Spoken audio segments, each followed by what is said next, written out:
I'm Irene Oldfather. I'm Director at the Health and Social Care Alliance, and I'm delighted to be joined this morning for our Alliance Live with our new Chief Nursing Officer, Professor Alex McMahon. Good morning, Alex. Good morning, Irene. Delighted to be here.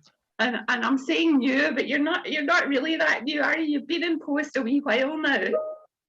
So I came in on an interim basis in early October last year. I took up my post officially on the 1st of January. So I imagine the time's flown in since then, but I think for people listening, it would be good just to hear a little bit, Alec, about your background and how you came into the post and what you've been doing in recent times. Okay, so obviously I'm a registered nurse. I'm both a registered general nurse and a registered mental health nurse. I did the training many years ago in the late 80s. So I'm not going to give my age away, but that's how old I am in terms of when I started my training. Just before I came into this post, I was the Executive Director for Nursing, Midwifery and Allied Healthcare Professionals in NHS Lothian. But through my career, I worked in different sectors. I've worked in the public sector, the NHS, and in government previously as well. I've also worked in the private sector, and I've also worked for a large professional body as well through the course of my career. So you've brought a lot of and a range of experience into the job, so that's great.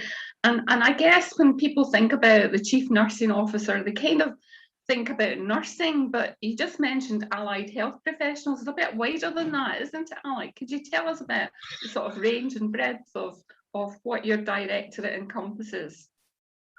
Yeah, so within government, my directorate and my role itself actually has professional responsibility for midwives, allied healthcare professionals, of which there are 13 different types of professionals, and a range of healthcare scientists as well. So that's a professional group that's new to me. I've never had professional responsibility for them before, so that's been a bit of a learning curve for me, Irene. But collectively, those groups account for about 2/3 of all the people who actually work in the health service in Scotland. So as you can imagine, it's a big professional responsibility. But the job also covers a whole range of policy areas. So for example, giving advice to ministers around infection control, which you can imagine over the last couple of years has been a massive agenda for everybody.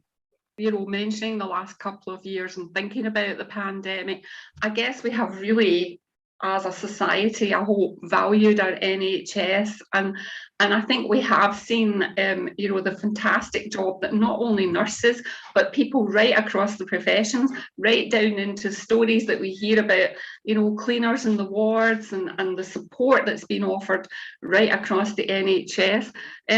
So you know, I guess we're thinking about going forward. How do we ensure that that we attract the right people into the profession, and that we reward people appropriately and recognise their efforts, and that we as a society support our nursing staff? And I guess mental health will have been a big issue over the last couple of years for staff themselves, Alec. So I think it's incumbent upon me in this role to market, as it were, all the opportunities there are in both health and social care across Scotland.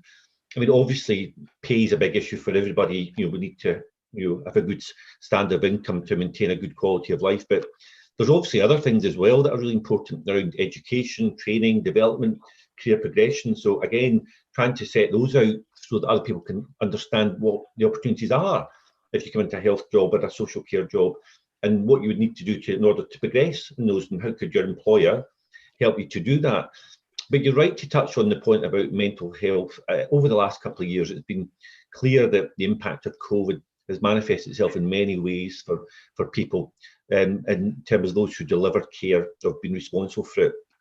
And we often think about people who work in, for example, intensive care units, where, you know, the level of work that they do is clearly in that intense. They're dealing with most ill people, but the impact has been across every area. You know, I think everyone would describe some shape or form the impacts it's had them as an individual, thinking about their own families, and also as a professional as well. So a lot of work has been done to provide psychological support to staff, and also pastoral support to staff as well. I happened to be in NHS Fife yesterday, and one of the presentations that I was lucky to hear was from the pastoral support team. and actually the fact that the number of staff that they've had to help over the last couple of years has grown exponentially. And actually, I see that as a good thing, in that staff have actually reached out and sought that support, and it's actually helped them to deal with issues that they've been confronted with on a day-to-day basis. That sort of listening approach, taking time to listen, and that's very much of an organisation in the Alliance, the sort of values that we try to promote, that sort of listening approach around supported decision making, but also around staff.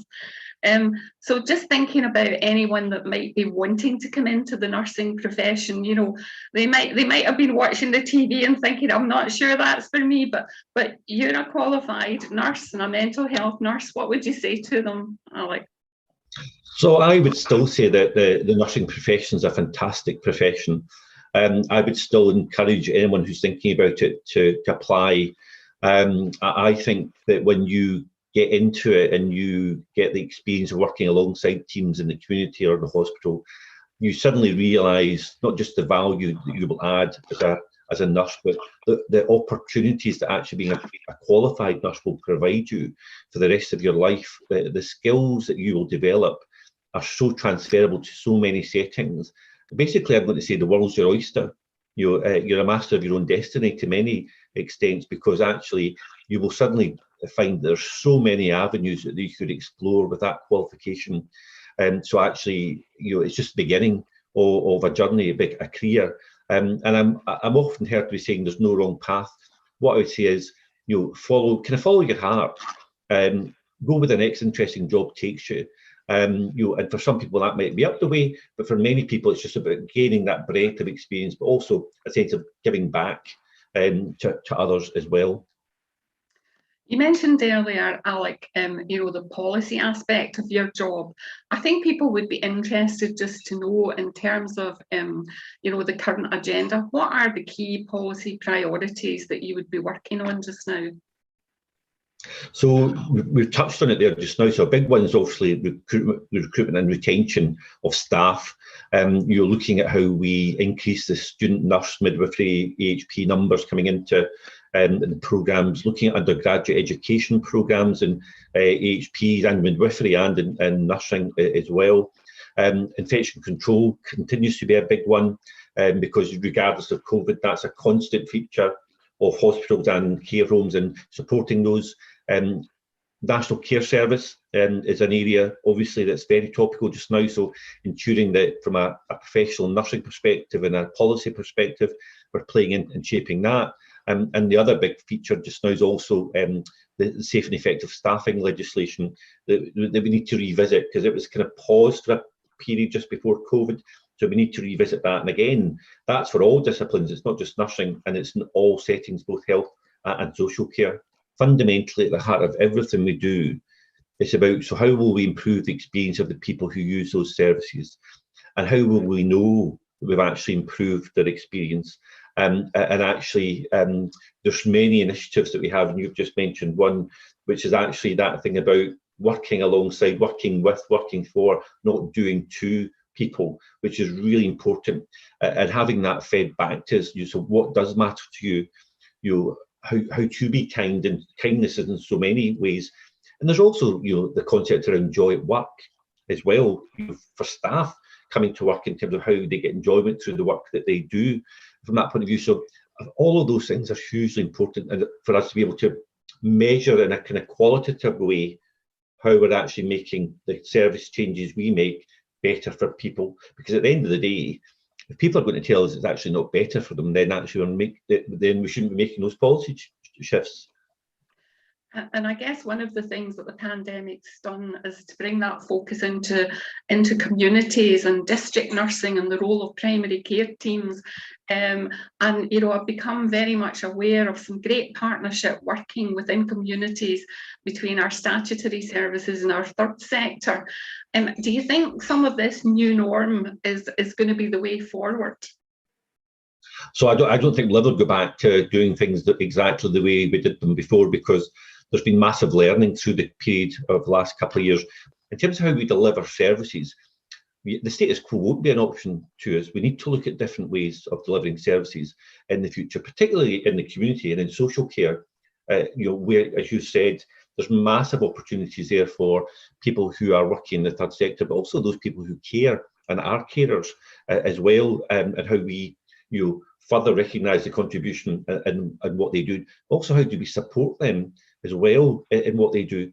So I think what we'll see, and particularly coming through the National Care Service, hopefully conversation, will be actually how do we deliver and meet that need, as we've just discussed there, but how do we meet it through working differently, working across different sectors, but actually ultimately working together to deliver the outcome for individuals.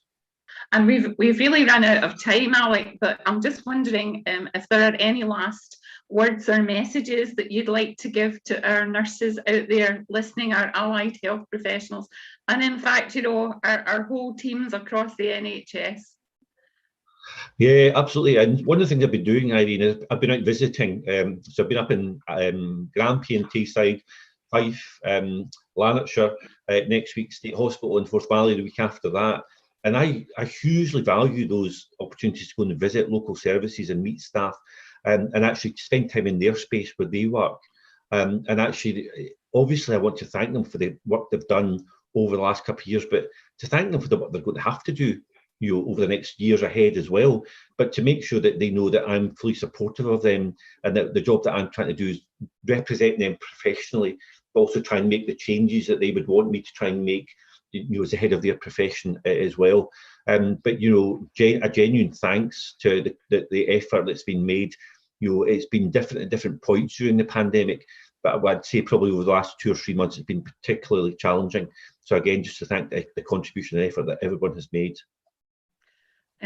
Professor McMahon, thank you so much for your time today and for talking to us. And on behalf of the Alliance, can we wish you well in your future role, and we look forward to working collaborative with you in the months and years to come. Thank you very much.